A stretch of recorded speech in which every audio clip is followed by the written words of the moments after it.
إن هذا القرآن يهدي للتي هي أقوم ويبشر المؤمنين الذين يعملون الصالحات أن لهم أجرا كبيرا. الله وبركاته. الحمد لله رب العالمين والصلاة والسلام على أشرف الأنبياء وإمام المرسلين.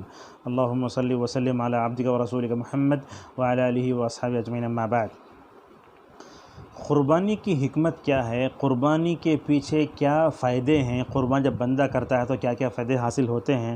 سب سے پہلے بات یہ ہے کہ یہ اللہ کا حکم ہے، بندہ بجا لاتا ہے، اور اگر کہا جائے تو یہ رسول اکرم صلی اللہ علیہ وسلم کی سنت بھی ہے، کہ اس لیے کہ اللہ تعالیٰ نے نبی صلی اللہ علیہ وسلم کو مدینہ میں رہ کر 10 سال تک قربانی کرنے کی طاقت دی، تو گویا بندہ جب جو ہے قربانی کرتا ہے تو اللہ کا مطیع فرما بردار بنتا ہے، اور رسول اکرم صلی اللہ علیہ وسلم اور خصوصاً ابراہیم علیہ السلام کی سنت کو زندہ کرتا ہے۔ ان تمام باتوں کے علاوہ علماء نے اور کئی حکمت فائدے ذکر کیے ہیں۔ قربانی کا ایک فائدہ یہ ہے کہ بندہ اللہ کے قریب ہو جاتا ہے۔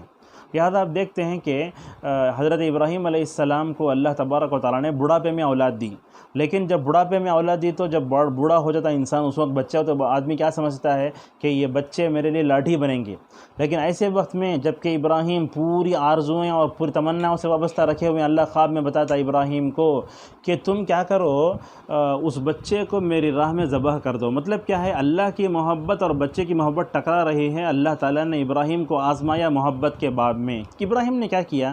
اللہ کی محبت کو اپنے بچے کی محبت پر ترجیح دی۔ اللہ اکبر! بہت بڑی قربانی حضرت ابراہیم علیہ السلام کی۔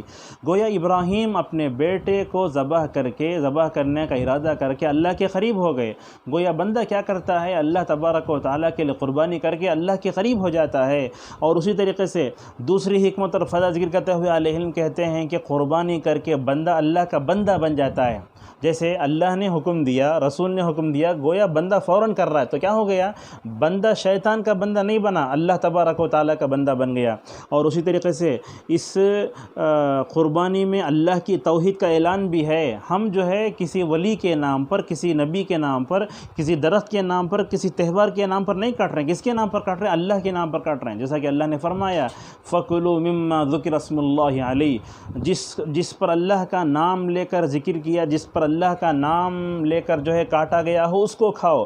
تو اللہ کے نبی صلی اللہ علیہ وسلم دیکھتے ہیں حج میں کتنے جگہ جو ہے ہمیں توحید نظر آتی ہے۔ لبیک اللہم لبیک میں توحید ہے، اور طواف کی دعاؤں میں طواف میں توحید ہے، اور جو ہے عرفے کی دعا میں توحید ہے۔ بندہ جب جو ہے ذبح کرتا ہے تو کہتا ہے بسم اللہ اللہ اکبر ان صلاتی و نسکی و محیا و ماتی للہ رب العالمین کہہ کر اپنی توحید کا اعلان کرتا ہے، اللہ تبارک و تعالیٰ کی توحید کا۔ تو معلوم یہ ہوا کہ یہ جو ہے ذبح یہ کوئی رسمی چیز نہیں ہے، بلکہ اللہ تعالیٰ کی وحدانیت کا اعلان ہوتا ہے اس میں۔ اور ان دنوں میں اللہ اکبر کی صداؤں سے مکمل طور پر مینا کی گونج جاتی ہیں۔ اور اسی طریقے سے اس میں اور ایک چیز بھی ہے، وہ یہ ہے کہ بندہ کے اندر جو ہے فقراء اور محتاجین اور فقراء اور مساکین اور محتاج جو ہوتے ہیں ان کی غمخواری بندے میں پیدا ہوتی ہے، جیسا کہ اللہ تعالیٰ نے قربانی کے گوشت کے مد کے بارے میں بیان کرتے ہوئے کہا کہ فَكُلُوا مِنْهَا وَأَطْعِمُوا الْقَانِعَ وَالْمُعْتَرَ، جو نہ مانگے جو مانگے سب کو دو، اور فرمایا وَأَطْعِمُوا الْبَائِسَ الْفَقِيرَ، ایسے آدمی کو دو جو سخت فقیر ہوتا ہے۔ تو لہذا ہم قربانی کرتے ہیں تو پورا نہیں کھا لینا، بلکہ کیا کرنا؟ ایک حصہ فقراء کو ہم دیتے ہیں۔ گویا اللہ تبارک و تعالیٰ جو ہے قربانی کے ذریعے ہمارے دلوں میں فقراء و مساکین کی محبت کو پیدا کرنا چاہتا ہے، اور فقراء و مساکین سے محبت یہ رسول اکرم صلی اللہ علیہ وسلم کا اسوہ ہے۔ آپ جو ہے دعا کرتے تھے اللہم احیینی مسکینا وامتنی مسکینا واحشرنی فی زمرۃ المساکین۔ محترم حاضرین، اسی طریقے سے قربانی کی حکمت اور ایک فائدہ یہ ہوتا ہے کہ بندہ مال کے ذریعے اپنے اہل و عیال پر گنجائش پیدا کرتا ہے۔ ہم کیا کرتے ہیں؟ دنوں میں خوب کھاتے ہیں پیتے ہیں، لیکن ایک بات کا خیال کرنا چاہیے کہ اللہ کے نبی نے فرمایا کہ ایام التشریق 11 12 13 کھانے پینے کے دن تو ہیں، لیکن یہ کھانا پینا موج مستی کا نہیں ہونا چاہیے، بلکہ کھانا پینا اللہ کے ذکر پر ابھارنا چاہیے، اللہ کی عبادت کرنا، اس لیے فرمایا کہ ایام اکل و شرب و ذکر اللہ عز وجل۔ علامہ سعدی رحمۃ اللہ علیہ کہتے ہیں مومن جب جو ہے نعمت کو پاتا ہے تو اس نعمت کو پا کر کیا کرتا ہے؟ اللہ کی عبادت کے لیے اس کو استعمال کرتا ہے، لیکن یہ کافر جو ہوتا ہے خوب کھاتا ہے، بیلوں کی طرح ڈکار لیتا ہے، اور پھر اللہ تبارک و تعالیٰ کی نافرمانی کرنا شروع کر دیتا ہے۔ اور آخری بات، حکمت اس میں حکمت اور فائدہ یہ ہے کہ اللہ تبارک و تعالیٰ مال کی جو نعمت بندے کو دیا، غور سے سنیے، یہ اللہ تعالیٰ جو مال کی نعمت بندے کو دیا ہے نا، گویا بندہ کیا کر رہا ہے، اللہ کے راستے میں وہ پیسوں سے قربانی کا جانور لے کر اللہ کی مرضی کے مطابق استعمال کر کے اللہ کا شکریہ ادا کر رہا ہے۔ اور یہ دن ابراہیم علیہ السلام کے شکر کو یاد کرنے کے دن ہے، جیسا کہ فرمایا ان ابراہیم کان امتا قانتا للہ حنیفا ولم یکن من المشرکین شاکرا لانعمہ۔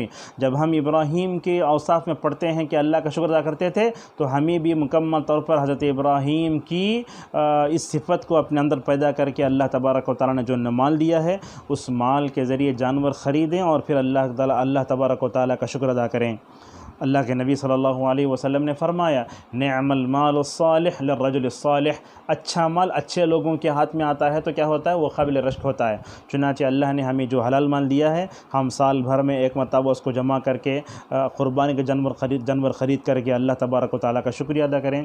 اللہ تعالیٰ ہمیں قربانی کے ذریعے اللہ اور اس کے رسول کی اطاعت کرتے، اللہ اور اس کے رسول کی اطاعت کرنے توفیق عطا فرمائے۔ خود بخود یہ فائدے اور حکمتیں خود بخود حاصل ہو جائیں گی۔ وآخر دعوانا الحمد للہ رب العالمین۔